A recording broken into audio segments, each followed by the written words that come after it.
तो हेलो दोस्तों, आप सभी का स्वागत है जीके विद तनवर में। तो राजस्थान के किसी भी एग्ज़ाम के लिए प्रमुख नीतियाँ बहुत ही ज़्यादा इंपॉर्टेंट होती है और वहाँ से प्रश्न बनते हैं।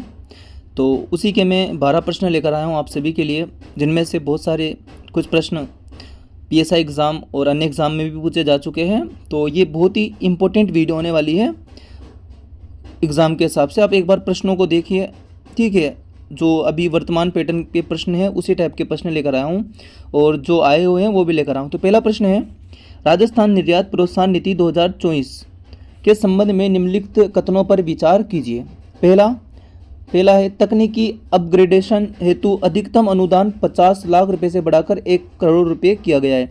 तो तकनीकी अपग्रेडेशन हेतु अधिकतम अनुदान कितना, 50 लाख से बढ़कर कितना कर दिया है, 1 करोड़। ठीक है, तो ये बिल्कुल सही है दोस्तों। नीति का अनावरण 4 दिसंबर 2024 को किया गया था, तो ये भी बिल्कुल सही है। इस नीति का अनावरण 4 दिसंबर 2024 को किया गया था। नंबर 3 पर है, इसकी अधिसूचना 8 दिसंबर 2024 को जारी की गई थी। तो 4 दिसंबर को तो अनावरण होता है और 8 दिसंबर को अधिसूचना जारी होती है, बिल्कुल सही है। तो इसके अंदर सही हो जाएगा 1, 2, 3। सही उत्तर चुनिए 1, 2 और 3। तो बहुत ही अच्छा प्रश्न है। अगला प्रश्न है दोस्तों, राजस्थान इंडस्ट्रियल डेवलपमेंट पॉलिसी के संबंध में निम्नलिखित कथनों पर विचार कीजिए। राजस्थान इंडस्ट्रियल डेवलपमेंट पॉलिसी के संबंध में पहला यह 4G नीति में जो 4G है, 4G का अर्थ क्या है, तो ग्रीन, गवर्नेंस, ग्रोथ और ग्लोबलाइजेशन। 4 अलग अलग जी है। एक का अर्थ है ग्रीन, दूसरे का अर्थ है दोस्तों गवर्नेंस, तीसरे का अर्थ है ग्रोथ और चौथे का अर्थ है क्या, ग्लोबलाइजेशन, है ना। तो ये बिल्कुल सही है। ये नीति 4G में 4G का अर्थ green, governance, growth and globalization है। अगला दूसरा, इसका लक्ष्य वर्ष 2028-29 तक राज्य की अर्थव्यवस्था को 350 बिलियन डॉलर तक पहुंचाना। ये भी बिल्कुल सही है दोस्तों।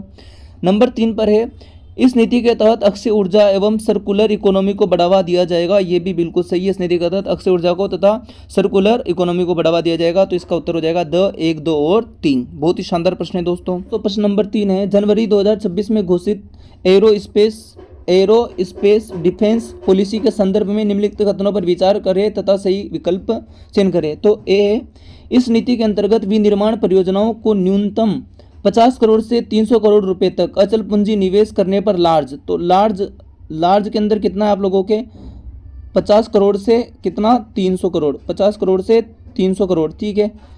एक बार मैं लिख देता हूँ इधर, ये इधर लिख देता हूँ लार्ज। और लार्ज में दोस्तों कितना है इधर, 50 करोड़ से 300 करोड़, ठीक है। उसके बाद में है अगला 300 करोड़ रुपए से 1000 करोड़ रुपए, मतलब अब 300 से कितना, 1 के 1000 करोड़ रुपए तक, ठीक है। यदि कोई करता है तो उसे बोलते हैं मेगा। तो ये क्या हो जाएगा, मेगा, ठीक है। उसके बाद है अल्ट्रा मेगा। इसके अंदर कितना खर्च करेंगे, तो 1000 करोड़ से अधिक, 1000 करोड़ से अधिक यदि कोई खर्च करता है तो वो इस मेगा, मतलब लार्ज में तो कौन हो जाएगा, 50 करोड़ से 300 करोड़ जो खर्च करेगा। मेगा में कौन हो जाएगा, जो 300 करोड़ से 1000 करोड़ खर्च करेगा। और अल्ट्रा मेगा के अंदर 1000 करोड़ से अधिक खर्च करेगा। तो ये परियोजना की श्रेणी में रखा जाएगा, बिल्कुल सही है। अगला ऑप्शन देखते हैं दोस्तों। अगला ऑप्शन है A&D पार्कों में लगने वाले पात्र arrow space and defence manufacturing एवं सेवा उद्यमों को एसेट क्रिएशन इनिशिएटिव के रूप में 7 वर्षों तक राज्य के 75% पुनर्भरण का निवेश अनुदान किया जाएगा। ये भी क्या है दोस्तों, बिल्कुल सही। तो ए और बी ये बिल्कुल दोनों सही है। तो इसका उत्तर हो जाएगा ए बी दोनों सही है, यानी कि स। क्या हो जाएगा, स। ये पूछा था सब इंस्पेक्टर 2000 एग्ज़ाम जो 2026 में हुई थी, उसमें बहुत ही शानदार प्रश्न है ये। तो आगे भी पूछ सकता है, जैसे कि RS में। अगला, राजस्थान AIML नीति 2026 निम्नलिखित में से किस AI दृष्टिकोण पर जोर देती है। तो दोस्तों ये जोर देती है नैतिक पारदर्शी सुरक्षित AI सिस्टम पर। तो इसका उत्तर हो जाएगा द। बहुत ही ज़्यादा इंपॉर्टेंट है ये आप पढ़ सकते हो।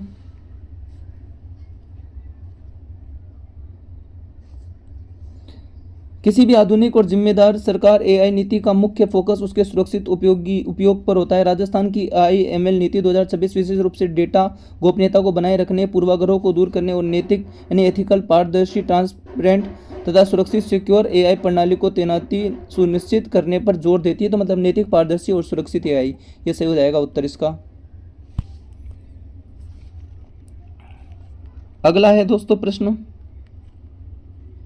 अगला 5वां प्रश्न है, ग्लोबल कैपेबिलिटी सेंटर नीति 2025 में राजस्थान में किन शहरों को ग्लोबल कैपेबिलिटी सेंटर हब के रूप में विकसित किया जाएगा? तो दोस्तों इसके अंदर उत्तर हो जाएगा ए, जयपुर, जोधपुर, उदयपुर, कोटा और अजमेर। ये याद रखना, जयपुर, जोधपुर, उदयपुर, कोटा और अजमेर। मैं लिख कर देता हूँ यहाँ से, प्रश्न दोबारा बनेंगे इस पीडीएफ से, एक ना एक प्रश्न आने वाले एग्जाम में बनेगा और अच्छे एग्जाम में बनेगा, ये याद रखना। तो थोड़ा विस्तार से पढ़ लेते हैं। जयपुर, जोधपुर, उदयपुर, कोटा और अजमेर। राजस्थान सरकार की नई ग्लोबल कैपेबिलिटी सेंटर नीति 2025 के तहत राज्य में तकनीकी निवेश, नवाचार, रोजगार को बढ़ावा देने के लिए 5 प्रमुख शहरों जयपुर, जोधपुर, उदयपुर, कोटा और अजमेर को जीसीसी हब के रूप में विकसित करने का लक्ष्य रखा गया है। तो याद रखना पांचों। 7वां है, राजस्थान पर्यटन निकाय नीति 2024 में चिन्हित स्थलों पर न्यूनतम कितने करोड़ रुपए का निवेश करने पर राज्य की भूमि आवंटित करने का प्रावधान है? तो 100 करोड़ रुपए। कितने? 100 करोड़ रुपए। अगला प्रश्न है, निम्नलिखित में से कौन सा राजस्थान व्यापार प्रोत्साहन नीति 2025 का मुख्य लक्षण या सहायक तंत्र नहीं है? ये क्या पूछा है? नहीं है। ऋणों पर ब्याज की सहायता, ये बिल्कुल है। ऋण गारंटी सहायता, ये भी है। 50% निर्यात को आवश्यक करना, ये नहीं है। और व्यापारियों को डिजिटल समर्थ बनाना, ये भी है। तो ये वाला 50% निर्यात को, ये वाला गलत हो जाएगा इसके अंदर दोस्तों, है ना। सब इंस्पेक्टर में पूछा था, तो थोड़ा देख लो। 50% निर्यात को आवश्यक करना, ये अनिवार्य नहीं। इस नीति के तहत खुदरा व्यापारियों को 2 करोड़ रुपए तक का ऋण उपलब्ध कराया जाएगा। राज्य सरकार 6% तक ब्याज अनुदान और इंश्योरेंस प्रीमियम पर 50% तक की सहायता सहित अन्य लाभ देगी। नीति में ब्याज subsidy, credit guarantee, digital support, बीमा सहायता आदि, लेकिन 50% निर्यात अनिवार्य सा प्रावधान नहीं है। तो आपका उत्तर क्या हो जाएगा दोस्तों? स। मॉडल विनियमन 2024 राजस्थान सरकार द्वारा लॉन्च की गई नवीन पर्वतीय नीति है। कैसी नीति है? पर्वतीय नीति है, ठीक है।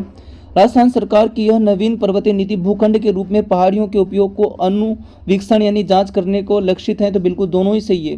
तो ए और आर दोनों सही है, और आर ए की सही व्याख्या है। तो इसका उत्तर हो जाएगा ए। अगला, राजस्थान सरकार की ग्लोबल एक्सेलेंस हब नीति के माध्यम से किस शहर को हब के रूप में विकसित नहीं किया जाएगा? तो एक बात याद रखो, किसको विकसित किया जाएगा ये याद रख लो। तो एक तो विकसित किया जाएगा जयपुर, एक उदयपुर और एक जोधपुर को, और जैसलमेर को विकसित नहीं किया जाएगा। तीनों याद रखना।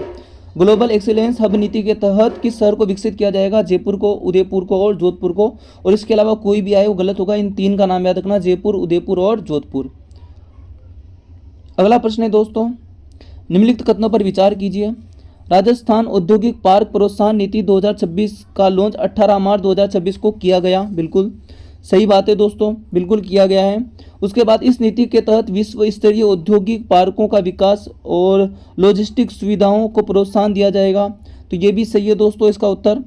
और उसके अलावा ऑप्शन 2 भी सही है। मॉडल बी में औद्योगिक पार्क हेतु 80% भूमि और रिको द्वारा तथा 20% भूमि विकासकर्ता द्वारा उपलब्ध की जाएगी। जो मॉडल बी में औद्योगिक पार्क हेतु 80% भूमि है तो इसने बोल रखा है रिको के द्वारा। किसके द्वारा? रिको के द्वारा। और 20% भूमि किसके द्वारा? विकासकर्ताओं के द्वारा। तो ये दोस्तों ये गलत है। 20% तो रिको के द्वारा और 80% भूमि विकासकर्ताओं के द्वारा उपलब्ध कराई जाएगी। मतलब इसके अंदर थोड़ा गलत कर दिया। मतलब जो 80% भूमि है ना, एक बार फिर से देखो, जो 80% भूमि है ना ये विकासकर्ता और 20% रिको द्वारा। तो ये 3 गलत है। तीसरा ऑप्शन गलत है। और चौथा देखो, निजी क्षेत्र में औद्योगिक पार्क के लिए न्यूनतम 50 एकड़ भूमि तथा कम से कम 10 औद्योगिक इकाइयां अनिवार्य। बिल्कुल सही है। तो 1, 2 और 4 उत्तर से हो जाएगा 1, 2 और 4। अगला प्रश्न है दोस्तों, ये देखो यहां पढ़ सकते हो आप इसकी व्याख्या। इस नीति का थोड़ा सा ये मैं अगली बार से ध्यान रखूंगा, इसका व्हाट्सएप के मैसेज आ रहे हैं।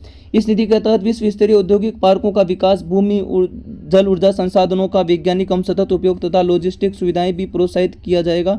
इस नीति के अंतर्गत निजी क्षेत्रों में औद्योगिक पार्कों को 4 विकास मॉडलों पर विकसित किया जाएगा। मॉडल ए में रिको द्वारा आवंटित भूमि पर पूरी तरह निजी डेवलपर द्वारा विकास किया जाएगा। वहीं मॉडल बी के अंतर्गत औद्योगिक पार्क के लिए 80% भूमि देखो विकासकर्ता द्वारा एवं शेष 20% भूमि रिको द्वारा निर्धारित दरों पर उपलब्ध कराई जाएगी। इसी तरह मॉडल सी के तहत पार्क के लिए संपूर्ण भूमि विकासकर्ता द्वारा व्यवस्था की जाएगी। मॉडल डी में पीपीपी मॉडल पर आधारित होगा और नीति के तहत, इस नीति के तहत निजी क्षेत्र में औद्योगिक पार्कों के लिए कम से कम 50 एकड़ क्षेत्रफल तथा न्यूनतम 10 औद्योगिक इकाइयां स्थापना होना क्या है, अनिवार्य है। तो दोस्तों इसको हमने देख लिया। हेलो दोस्तों, अगला प्रश्न है, राजस्थान सेमीकंडक्टर पॉलिसी 2026 का लॉन्च 18 मार्च 2026 को किया गया है। ये बिल्कुल सही है। इस नीति में केवल आ गया, केवल सेमीकंडक्टर उत्पादन तथा मैन्युफैक्चरिंग को शामिल किया गया, बिल्कुल गलत है दोस्तों। इसके अलावा और भी चीज़ों को शामिल किया गया है, तो ये दूसरा गलत है। तीसरा, नीति के तहत 60 वर्षों तक विद्युत शुल्क में 100% छूट का प्रावधान किया गया है, बिल्कुल सही है। उसके अलावा चौथा, पर्यावरणीय प्रोजेक्ट के लिए लागत का 50% पुनर्भरण तथा ग्रीन रेटिंग सिस्टम 50% शुल्क दी जाती है, बिल्कुल सही है। तो 1, 3, 4 असही है तो दोस्तों इसका। तो ये अपन ने दोस्तों 12 क्वेश्चन देखे हैं और इसकी ये आप लोग लास्ट में ये पढ़ सकते हो। एक बार मैं भी आपको बता देता हूँ। 18 मार्च 2026 ठीक है, लॉन्च की गई है राजस्थान सेमीकंडक्टर नीति। तो इस नीति के तहत सेमीकंडक्टर अनुसंधान, डिजाइन, देखो कौन, सिर्फ केवल अनुसंधान है, डिजाइन भी, उत्पादन भी, परीक्षण भी एवं पैकेजिंग जैसे सभी चरण शामिल किए गए हैं, जिससे राजस्थान में मजबूत सेमीकंडक्टर इकोसिस्टम विकसित होगा। इसी के मद्देनजर जोधपुर, पाली, मारवाड़ औद्योगिक क्षेत्र, कांकाणी औद्योगिक क्षेत्र एवं अन्य एक क्लस्टर प्राथमिक सेमीकंडक्टर कॉरिडोर के रूप में विकसित किए जाएंगे। सेमीकंडक्टर मैन्युफैक्चरिंग पैकेज के हेतु निवेश को आकर्षित करने के लिए नीति में विशेष प्रावधान किए गए हैं। इसमें प्रोजेक्ट्स को 7 वर्षों तक विद्युत शुल्क में 100% है छूट, स्टाम्प शुल्क, भू रूपांतरण शुल्क 75% छूट, 25% का पुनर्भरण प्रावधान शामिल है। तो ये आप पढ़ लेना। इसकी PDF आपको Telegram channel Anwar GK official पर मिल जाएगी, जिसका लिंक मैं डिस्क्रिप्शन में दे दूंगा। वीडियो अच्छी लगी तो वीडियो को लाइक करना, चैनल को सब्सक्राइब करना और ऐसी वीडियो चाहिए तो आप कमेंट में जरूर बताना। धन्यवाद।